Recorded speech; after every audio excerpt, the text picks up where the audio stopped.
Well, hello, everybody. Welcome to a Man, This Music is Loud edition of the Missing Wolves post-game live stream podcast thing.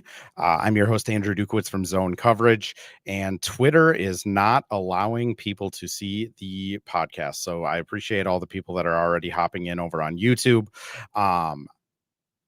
Where was I going with that? That's all I was going with that. Anyways, my guest today, Gabe Anderson from Running with the Timberwolves. We've been seeing each other a lot lately. How's it going, man? Yeah, no, it's good. It's good. Yeah, I've loved talking with you on my show and yours as well. We've talked a lot of trades. Hopefully, or thankfully, we're past that now, and we can go into the second half. And I would say a decent start to the post All-Star game season, but a lot to talk about though. Yeah, certainly a lot to talk about. It did kind of seem like this was the most Timberwolves-esque Timberwolves performance that you could hope for. I mean, let's just kind of start with that. They come out of in the first quarter looking fantastic. I mean, defensive rating was on point. Looked like they were going to kind of run away with this game. Second quarter, the defense kind of falls off a cliff, but they're still making enough shots where it's like, okay, this is still looks like they should run away with it. And then the third and fourth quarter happen where the Mavericks eventually tie the game up, and it kind of comes down to some Anthony Edwards heroics before they actually are able to put this game away. I mean, I guess I'll just ask your take, like, how encouraged or discouraged are you from their kind of first game back performance? It's kind of the same. I'm kind of at the same place that I was just basically all season. I mean, we've seen the Wolves get up for big games when they're playing OKC, when they're playing Denver. They give 110%, and it's easy to see. Thankfully, they didn't let this one slip.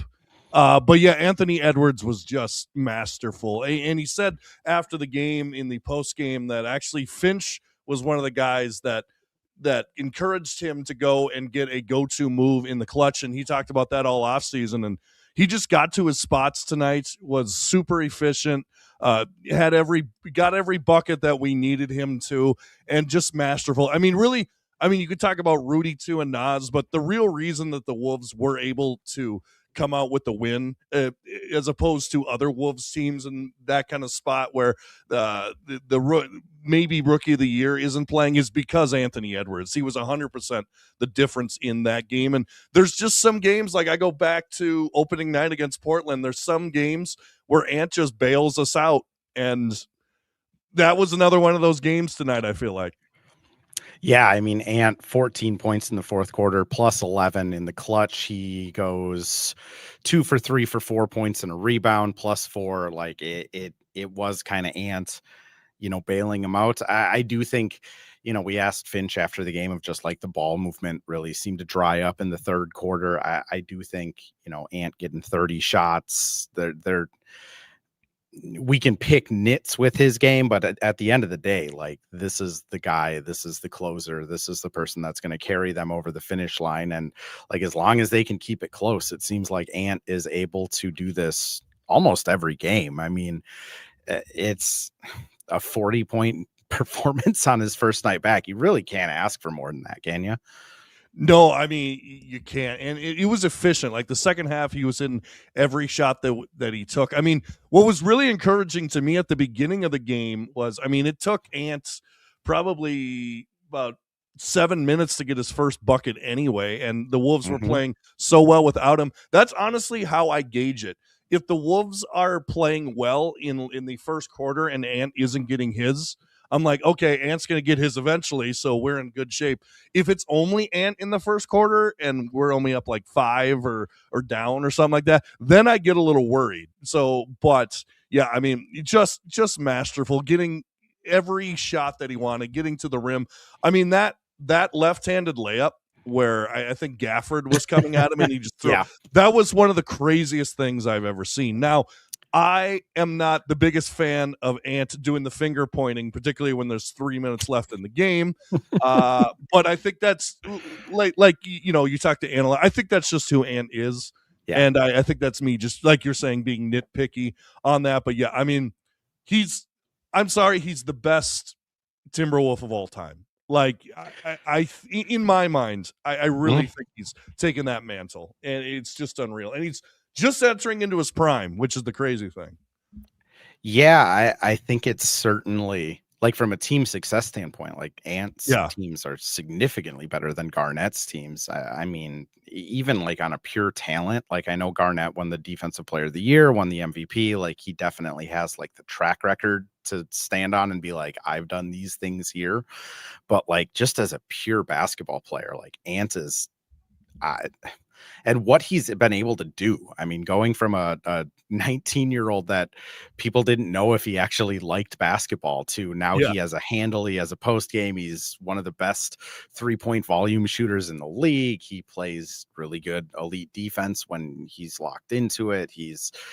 I mean, Ren kind of says it here, goat and man, like that at this point, like it is kind of getting harder and harder to deny that this guy 6 years into his career might be the best player to ever play for the franchise. I did look it up, by the way. You're spot on. Like Ant took him about 7 minutes before he hit that first three. He finished 1 of 4 with 3 points in the first quarter. Mhm. Still finishes with 40. I mean, uh, I'm kind of with you. When the ball's moving in the first quarter, it usually gives me a pretty good sense of like, oh, this team's locked in. They're going to be able to win it. Just kind of weird that third quarter. It kind of Yeah. seemed like the Wolves are almost surprised that Dallas didn't just give up, which Mhm. I mean, Dallas has a lot of NBA players on their team. Let's stay on the Ant topic a little bit, though, because we did ask him about the Jalen Johnson kind of hot mic conversation at the All-Star break. For people who don't know, um, Ants, gets caught on a hot mic saying, can't wait to come home. Him and Jalen Johnson then start talking about how many wings they have. I think it's fair to assume it wasn't like a Lou Williams lemon pepper wings, like that type of situation. It was probably talking about that actual roster. But, you know, tonight, John Krasinski asks him about it first. Ant says, me and Jalen go way back. There's nothing to talk about. I'm happy here. I asked at the end of the press conference, just like, why are you happy here? Like, to genuinely, not to like trap him, but like genuinely, like you say you're happy, like why? And he just says, like, they picked me, which I mean, Ant is an incredibly loyal guy. He has his circle as the same people that were with him before he became the best player in the NBA. I do think hearing the like Steve Kerr, we wouldn't pick you if we had the first. Charlotte, I don't think ever has said anything that they weren't going to go with LaMelo. Like, I do think that matters a ton to him, which unfortunately in the NBA, all we can do is take guys at their words. If he says it's nothing, if he says he's happy here, if he says, he's loyal to this team, that's kind of the end of the conversation to me. But Gabe, what are your kind of thoughts on how he answered that question and where Ants might be? Yeah, I do think Ant is a very straight shooter, to be honest with you. So I think he did mean what he said. Also, the other thing is, after a win, after your first game, after the All-Star break, when you're trying to make the playoffs and trying to make a run, it would be very strange for Ant to come out and say, oh yeah, I want to be traded to Atlanta, like particularly after he just went for 40 and you had a clutch game where you won. So that there's an aspect to that as well, where you don't want to rock the boat too much. But yeah, like you're mentioning, and you broke it actually down on over on my podcast. I mean, if Ants doesn't re-sign with the Wolves, and by the way, we're talking 2 or 3 years here. So Mm-hmm. like the whole league could be completely different. We could have two different teams. Like we could have completely different players on this team. Randall could be gone. Rudy could be gone. It could be completely different team. If he turns down the max contract that you were talking about, he loses out on millions of dollars here. And you were talking about how he said that the Wolves took a chance on him, and yet like you were mentioning, Ant was not a sure thing coming out of Yeah. college. Like it was not it wasn't like Cooper Flag where when Dallas won the lottery, Cooper Flag like start printing jerseys right now. Like you're mentioning, it's we thought he wanted to play football. Like we thought Yeah. he thought he wanted to go play football. It was weird that he would have like Chick-fil-A or fast food at the press conferences after the game. It's like, is this kid totally locked in? And all he's shown since then is that he is learning and that he's absolutely locked in. I mean, I go back just to his rookie season. Remember that game? I think it was against San Antonio where he takes the 2 when he needed the 3. Do you remember that game? Yep. Way back. Yep. Like I was And thinking, then the next time that happened, he passed it to Rubio and no one scored. yeah, exactly. Man, that doesn't that seem like 20 years ago? It really does, to be honest. But yeah, so yeah, I mean, just I do think, like you said, I think Ant is loyal. I think that Ant really does like Finch, to be honest. Like he said after the game on the national, he said that Finch pushes him. Finch is the guy that told him to go get a shot. He said Finch is the hardest coach I've ever had, which actually I do like hearing that. That I mean, you know, when you're sometimes coming from yeah, coming from Tom Crean and you're saying Finch is the hardest Yeah. coach, like that's Yeah. something. But continue, Gabe. Yeah, no, but like from reading Chris Hines' book and from learning everything I have about Ant, I'm sure you know more about this, but I do think that Ant responds to people who care about him and people who demand discipline from him, and I think he does respond to that, and I think that's what the Wolves have shown him. They've shown him a ton of love. They built the franchise around him. They've paid him, but at the same time, they expect the world out of him, and he's been delivering the world. So, yeah, I do think there is loyalty to Minnesota. I don't think we need to worry about Atlanta, at least for 2 or 3 years at the very most. Like, I don't think he's going to demand a trade. I think he's happy here. I think they build a decent team around him. So, like I said, I would be shocked if we hear in the next year that Ant wants out. Like, I would, unless it goes terribly wrong, I would be shocked. I agree. Like even if the Wolves go into the first round and get bounced, like I would be stunned. Like every time I've ever talked to the guy, like every time I've interacted with him, like like you say, he's kind of a straight shooter. He tells you whatever's on his mind, for good, for bad, for fines, for not fines. Like he's seems like a pretty genuine person. And like the other thing is like the dude, I know that he was getting kind of like clowned on it over the All-Star break, but like the dude literally isn't on social media. Like the first thing I kind of saw on Twitter after he made his like Finch remarks was people saying like, oh, there's Ant trying to save Finch's job. And it's like, Ant doesn't even know Finch's job is in jeopardy. Like Finch's job probably isn't in jeopardy. Like the dude doesn't live on Twitter like we do. So it's just, like, I think there is like this legitimate bond between those two guys. And I think Ant appreciates it a ton, which, you know, that's good for Wolves fans. That's great for this organization that he feels that loyalty and that bond. But I do want to catch up on chat here a little bit. Cole was asking, why were they missing so many offensive possessions? I'm assuming you meant in the third quarter. I'm just going to give you a shrug emoji. Like this team just kind of does this at some point. Steve, I think Wolves got a little passive because the Mavs were fouling harder under the basket. I feel like Rudy was taking a shot to the head on every rebound. It's crazy how much he has to put up with. We talked to Rudy about it after the game, and I'll turn this into a question, I promise, Gabe. But like, no, you're good. You know, he gets the flagrant tonight, unless that's reversed or downgraded. Like he will get suspended against Philadelphia. And like the dude legitimately gets hit in the head like 35 times a game. And then it does seem like the one time he gets someone in the neck or the chin, or he has a reckless closeout, they just hit him with a flagrant immediately. And I don't know if I'm biased because like I genuinely like talking to Rudy and he's always been like nice to me, or if I'm biased because, you know, I've lived in Minnesota my whole life and the refs are always out to get Minnesota teams when you live in Minnesota, or if it's just that's the reality that Rudy just kind of gets the short end of the stick on this stuff. I mean, where do you sit on it? Because I feel pretty firm that like Rudy gets the short end of it, but I need a reality check.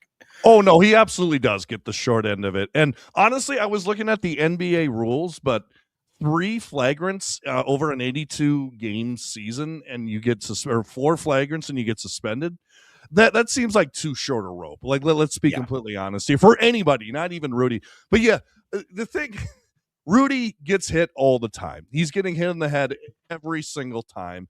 And the other part about it is he's an awkward, on the court at least, can be a Yeah. very awkward moving guy. Like A lot of limbs. lot of limbs, very lanky, doesn't have control of like his arms all the time. And sometimes they go to weird places and sometimes they hit a guy.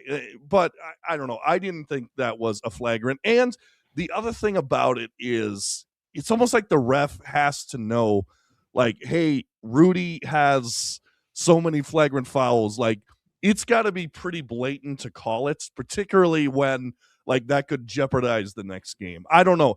If it's Jon Berenjay and who played decent in his minutes, but if it's Jon Berenjay and you're calling a flagrant on him, fine. Like, he's a rookie, he hasn't earned his stripes, but like, it's Rudy Gobert. This is a Hall of Famer. This is a 4-time Defensive Player of the Year. You got to give him a little more respect than that. And it's almost like penalizing him for playing so many games this year. Like, if he only played like half the games, there's a good chance he doesn't have that many flagrant fouls. But because he tries hard and plays so many games, there's more chances for him to get flagrant fouls. I think he gets a bad whistle all the time. It is just, then, Steven mentions the stuff Gafford was getting away with was disrespectful. Yeah. I mean, it is just kind of every game that Rudy, if you're just kind of focused in and watching him, you can kind of see why he's a little surly after games sometimes, because like the dude gets hit so many times, and then it's like any little ticky-tack thing, like the push-offs when he's trying to like get a rebound or something, he gets whistled like immediately.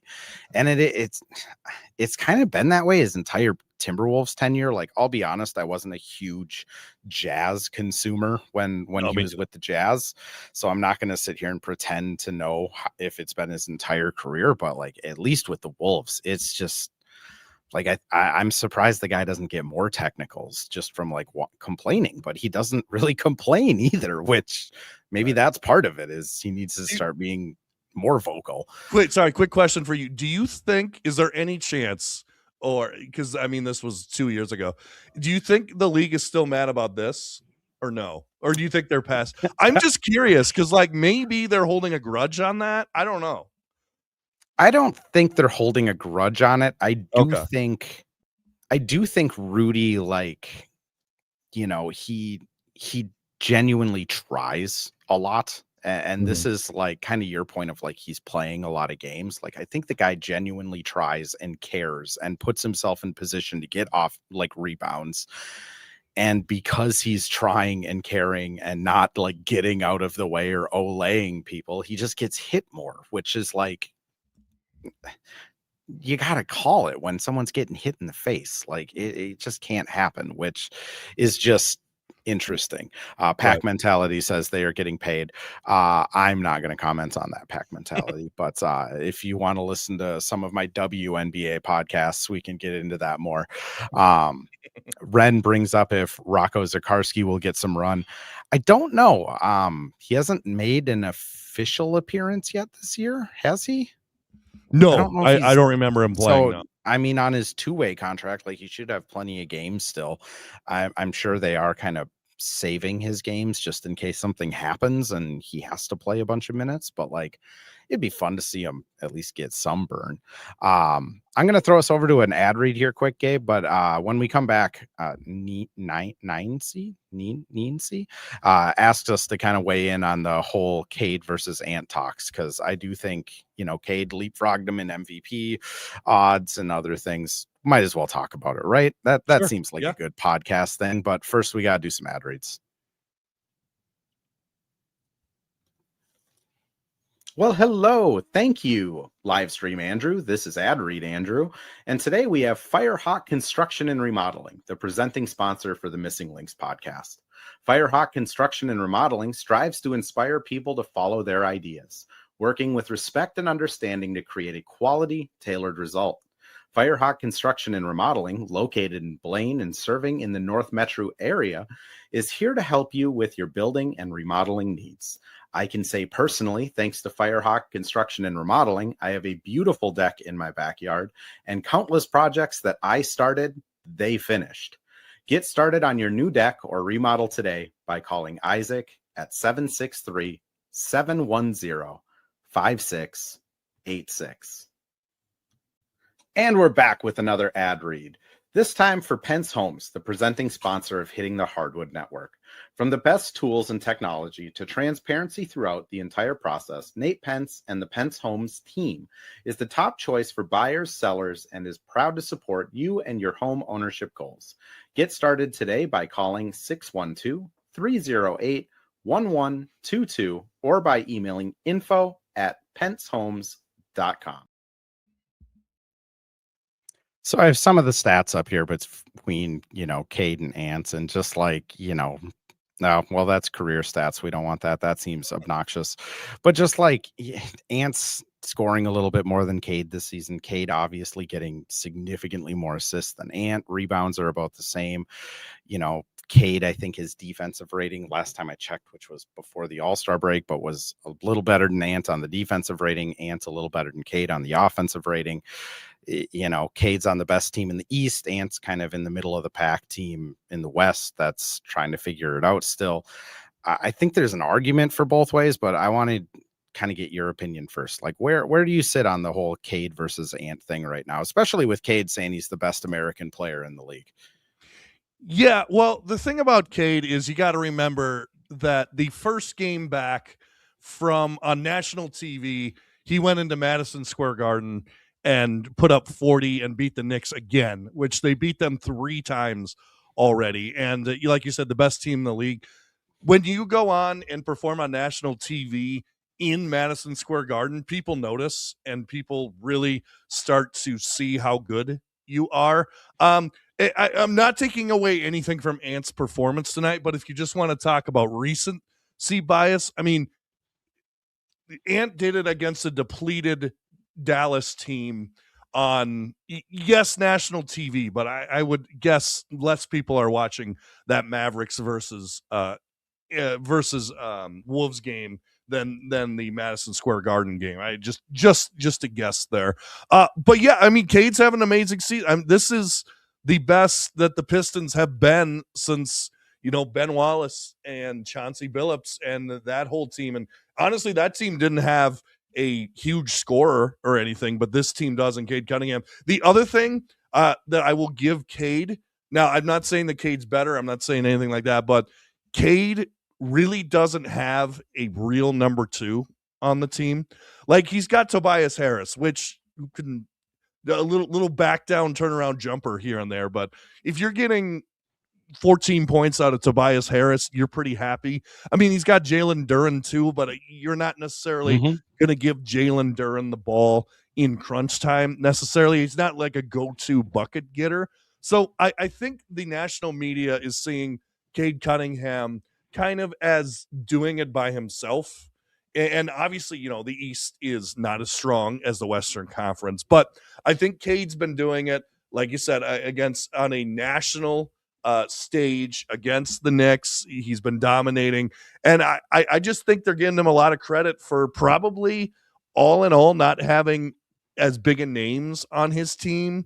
Nas has been the 6th man of the year. Julius Randle's been around. People know who Rudy Gobert is. So the Wolves are kind of more established. So I think Cade just kind of coming out of nowhere, or not out of nowhere, but really having an amazing season. Like, hey, look at this guy. Look at this number 1 pick when 2 or 3 seasons ago they were historically bad, and look at where he's come from there. So I think Ant probably is having a better season, but like I said, the record is probably a big factor. The fact that Ant probably has a better team around him. I think those are the 2 factors, but for me, it's close. I'd take either of them. They're both amazing and doing amazing things. And if the Wolves don't win the championship, I want it to be Detroit, to be honest with you.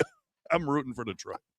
I mean, I just pulled up their stats for this season, and it's like Ant's outdoing Cade by 4 points per game. Rebounds are pretty negligible. Assists, Cade has 6 more than Ant. Steals are pretty negligible. Blocks are pretty negligible. Field goal percentage, Ant's 30% over Cade, or 3% or so over Cade. 3-point percentage, 7% or so over Cade.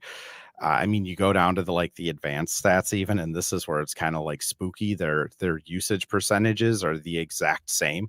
Mhm. Their turnover percentage is about the same. Assist percentage, obviously, Cade's way better, but like true shooting, effective field goal, Ant's way better. Like I think at the end of the day, Ren kind of says like MVP isn't just numbers; it's winning at a high level, and is doing this while the Wolves are, actually contending in the West versus the East. And I think that might be what, like at the end of the year when it comes down to like all NBA teams, right? Like Luca probably makes it. Obviously, like Jokic, Shea makes it. There's I don't think Ant and Cade both make all NBA first team. And I think that's what the voters are gonna have to look at is like, do you like Ant doing pretty similar stuff on the best team in the West? Or do you like, or on a middle team in the West, way more competitive? Or do you like Cade doing that type of stuff on the East on the best team against lesser competition? And to your point, like Cade really doesn't have the same like supporting cast. Like Thompson's fine, Duran's fine, Tobias Harris is fine. Like everybody on their team's kind of fine. And then Cade is like the mega star. On the Wolves, like they honestly like Ant, Jaden, Julius, Rudy, like those are all guys that are kind of established. And then you mentioned Naz Reid, sixth man. He's currently the Vegas favorite to win it again this year. Io's an actual guy. Like 9C adds Duran was an all-star. Duran was an all-star. That is correct. And he actually Yeah. like brought a lot of juice to the all-star game. But like and I'll be honest, like Duran might be a better player at this point or have a better career than like a Julius, but like Julius is just such an enigma on this team. Like Yeah. I think it's going to be tough. Like I'll be honest, I'm glad I don't have a vote. Like I don't want that power with people's like super max contracts and stuff like that. Like it's going to be a crappy vote this year, especially if it is just one of them on the all NBA team. Talked a little bit about Rudy and him getting hit in the face a bunch. I do want to kind of go back to Rudy a little bit of just like, you know, tonight was kind of like the epitome of like why Rudy matters to this team. 10 offensive rebounds, finishes with 17 overall, 20 plus points. Like in the building, it kind of seemed like Rudy was having like a pretty loud game just everywhere. But like, what was it kind of like watching it on the telecast? Were they kind of highlighting Rudy a little bit, or was it more of just overlooking poor Rudy?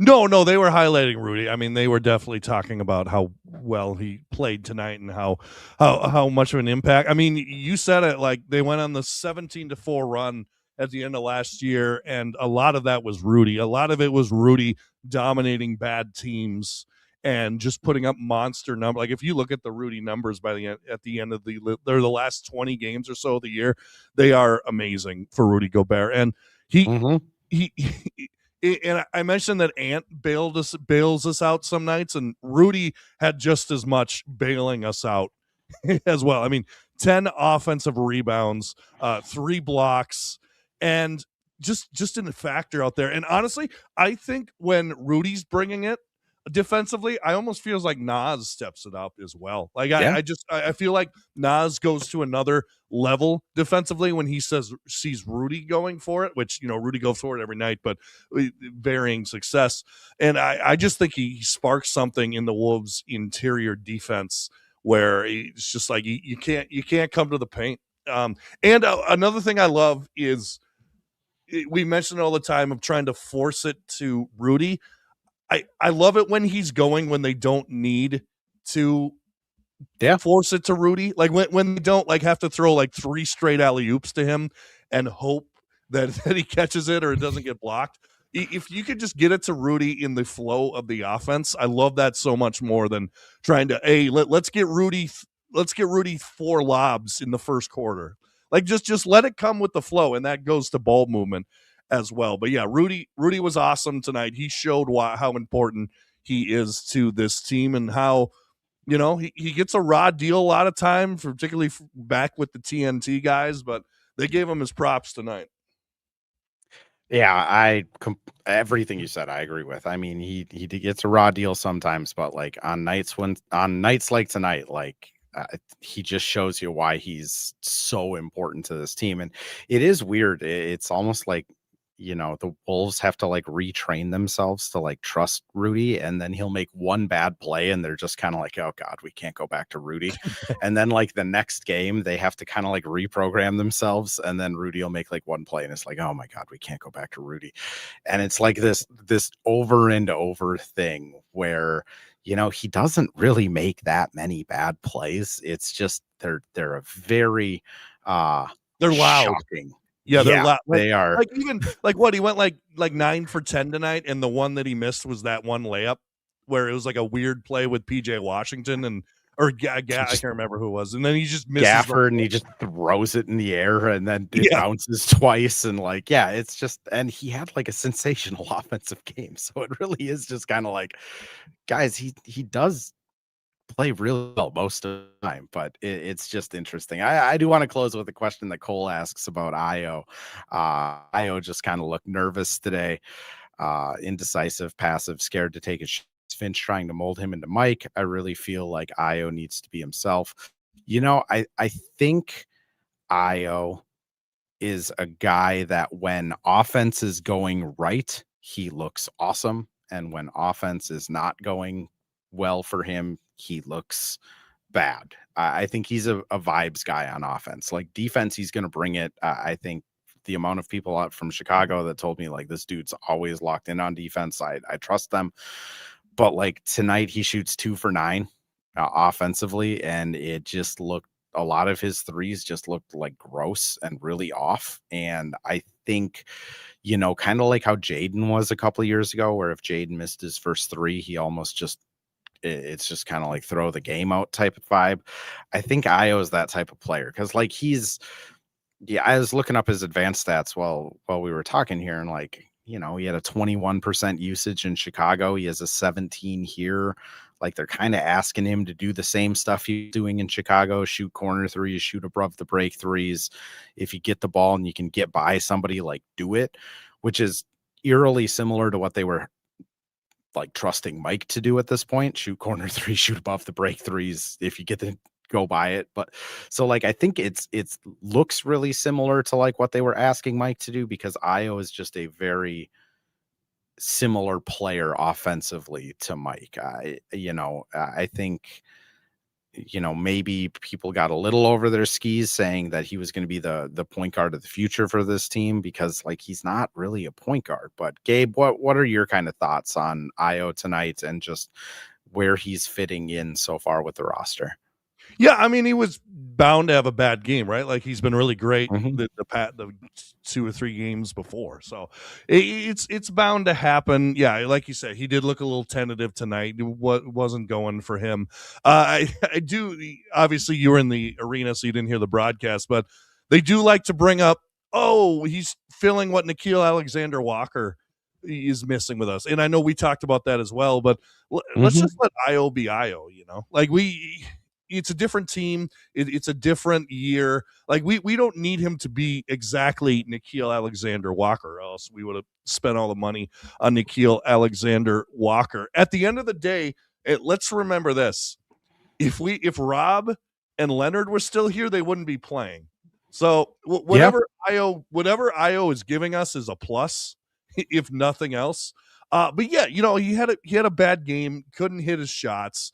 I do think he got exploited a little bit defensively. I'm not saying he wasn't bringing it defensively, but Middleton a couple times did shoot over the top. And I think he also got caught on Klay Thompson as well, which I don't know about you. When Klay Thompson started hitting, I went back to that. Do you remember like that quarter or that game he had where he only took like 2 dribbles and had like 60 points? Like I was like, it started to feel like that, didn't it? Yeah, it did. But yeah, I think Io will bounce back. I still he missed that floater at the end of the first half.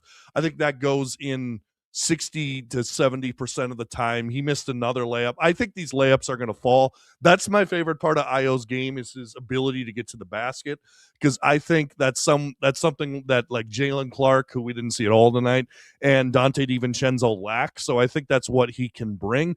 And honestly, he's been shooting 45% from the 3-point line this year. Historically, it looks like that's not going to last. So yeah, he might struggle from three every so often, and it'll be interesting to see how many attempts he gets. But I'm not worried about Io. One bad game. I mean, I've been through these Wolves. I mean, Julius probably had a worse game for him, and I still believe in Julius Randle. So, I mean, yeah, I think it's going to be just fine. I think he's going to be fine. John Krasinski just over on Twitter, just to loop it back to Ant. First, Io, I agree. He's going to be fine. Like it's a bad game. I think he's a vibes guy. Like it's going to be fine. I don't think they're asking him to do something out of his comfort zone. Agree with you. Just to kind of close the pod, I posted on Twitter Ant's response to the whole Jalen Johnson thing.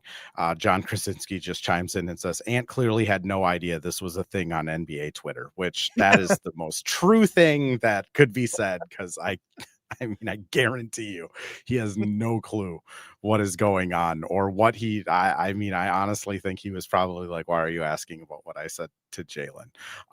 But yeah, just Ant.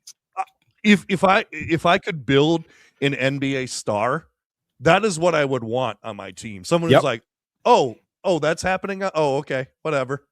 Like I don't want these guys to be robots, right? But I mean, like, just someone who's locked in, and his main worry of the day is, I'm going to perfect my mid-range jumper. Like I'd rather him do that than, like get on beefs on Twitter, like, or have burner accounts like that. It's perfect. Like that's exactly what I want out of my superstar. It's so funny because Ant's kind of his basketball idol is Kevin Durant, right? And I think Ant has a lot of similarities with Kevin Durant. Like they both literally hoop and play video games. Like that is kind of like that's kind of like what he does. Like the difference where that stops is that Ant does not care about social media or what fans are saying or what people are saying. Like the dude is just kind of in his own world, which, to your point, like that is exactly what you want as a fan. Like I want a guy that just plays Call of Duty and then brings it on the court and works on his mid-range. Well, that's what we got here. Gabe, I do want to give you the space though. Anything you want to promote? Where can people find your lovely podcast? And the floor is yours, sir. Yeah, you can find me on X at Running with the Timber. Just type in Running with the Timberwolves, you'll find it. Also on YouTube as well. We're on Spotify, Apple. We do podcasts 2 or 3 times a week. We post the full podcast, and then I make little videos of just like clip highlights and shorts and stuff like that. Also, I do short form contests at Running with the Timberwolves as well on YouTube as well, kind of like essay videos. But yeah, I just want to thank you for having me on. I've enjoyed having you on my show as well, and hopefully we can keep going on this. And honestly, all I want for the Wolves is, and I know a lot of people are looking like the 4 seed, the 5 seed. I don't really care of where we land. I just want to build that gap between 6 and 7. Like just keep build. The more games we can get between us and a play-in, I just want nothing to do with the play-in. That's where I'm at. So just keep building that bridge farther and farther. Yeah, I'm kind of, and I know we talked about it on your pod. I'll just kind of close with this. One, thank you for coming on. I always appreciate the conversation. 2, like, I don't know, man, if they get the 4 or 5 seed and get the Lakers in the first round, like I'd be cool with that. Or if they get Houston in the first round, like I'm kind of like, let's just get the 4 or 5 seed and get someone that we know we can, we know as fans that the Wolves can kind of come in and just take care of and get into the second round, versus if they're the 6 seed, like Denver, San Antonio, and Oklahoma City, that becomes real tough. But don't get me wrong, I want that. I want them to be the 1 seed. Don't get me wrong. I am just a chronic worrier. Ever since they put in the play-in tournament, like, oh man, I don't want to have to play my way in. Man, I just make it. But yes, let's get to 3-4. Why not? Exactly. All right, Gabe. Appreciate you coming on. For anyone who joined into this late, because I know Twitter has been weird with live streams. You can find the whole thing as soon as we hit end stream up on my Twitter or over on YouTube. If you don't want to listen or watch this tonight, I don't blame you. It's almost 11 o'clock. Published as a podcast at 7 a.m. wherever you get your podcasts over at the Missing Wolves. Thank you again, Gabe, for joining. Thank you, everyone who tuned in to listen. And we will be back Sunday after the 76ers games with or without Rudy Gobert. So until then, I don't know. I guess the send off, go buy Gophers women's tickets. If you can't get to the Wolves games, let's pack that place. They could be hosting NCAA tournament games if they win out. So it's an exciting time for them. Got to support them. That's what I'll leave it with. Go support the Lady Gophers.